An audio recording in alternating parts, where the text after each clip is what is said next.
ఈ సినిమాలో 2 పాటలు రాయడం జరిగింది. ఆల్రెడీ 'రంగనాయకి' అనే పాట చాలా పెద్ద హిట్ చేశారు. అలాగే ఆర్ఆర్ బేస్డ్ మొత్తం సినిమాలో వచ్చిన ఆర్ఆర్ బేస్డ్ అంతా నేనే రాశాను. చిన్నపిల్లలతో వస్తుంది అది. 'రంగనాయకి' పాట రామ్ మిరియాల్ గారు చేశారు. పిల్లలతో పాట అజయ్ అర్సాడ్ గారు చేశారు. వీళ్ళిద్దరూ నాకు చాలా ఆప్తులు. అలాగే ఈ సినిమాలో ఇంకా 2 సాంగ్స్ కూడా ఉన్నాయి. ఒకటి శ్రీమణి గారు రాశారు, ఒకటి కాసల శ్యామన్ రాశారు. కాసల శ్యామన్ అంటే నాకు చాలా ఇష్టం, ఎప్పటి నుంచే పరిచయం. మా ఇద్దరు కాంబినేషన్లు ఎప్పుడెప్పుడు పడుతుందని ఎదురు చూశాను. అన్న మొత్తం ఇంక పడిందన్న, ఇంక పడుతూనే ఉండాలని నేను అనుకుంటున్నాను. పెద్ద పెద్ద సినిమాలు కూడా రాయాలని నేను కోరుకుంటున్నానన్న. ఇంకా ఈ సినిమాలో స్పెషల్ థ్యాంక్స్ చెప్పాల్సింది అంజి గారు నన్ను బాగా నమ్మారు.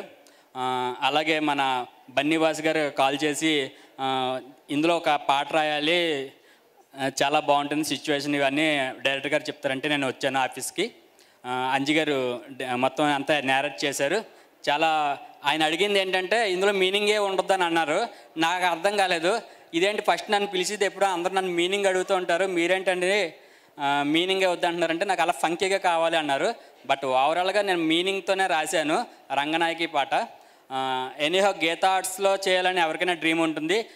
ఆ డ్రీమ్ నాకు ఇక్కడ నుంచి స్టార్ట్ అయిందని అనుకుంటున్నాను. ఇంకా చాలా రాయాలని కోరుకుంటున్నాను. ఈ 'రంగనాయకి' పాట రాసేటప్పుడు నార్నే నితిన్ గారు అనగానే ఫస్ట్ నాకు ఎన్టీఆర్ గారి పాట 'రబ్బర్ గాజుల' పాట గుర్తొచ్చింది.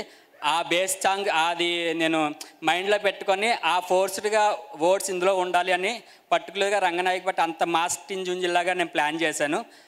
ఈ పాట మీ అందరికీ నచ్చిందని నేను అనుకుంటున్నాను. ఎనీహో అందరికీ స్పెషల్ థ్యాంక్స్. ఒక లాస్ట్లో ఒక ముగింపుగా ఒక లైన్ పాడేసి ముగిస్తాను. నాయకి ఏమన్నాదే రంగనాయకి ఏమన్నాదే, నాయుడుతో సెట్ అయినాదే, మ్యాటర్ చెరుకు తోటగా షిఫ్ట్ అయినాదే. హాయ్, మేము ఫ్రెండ్స్ అండి. ఆగస్ట్ 15న వస్తుంది.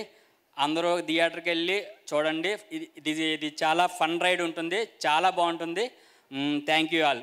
శ్రవంతి గారు మీకు కూడా thanks. Thank you so much.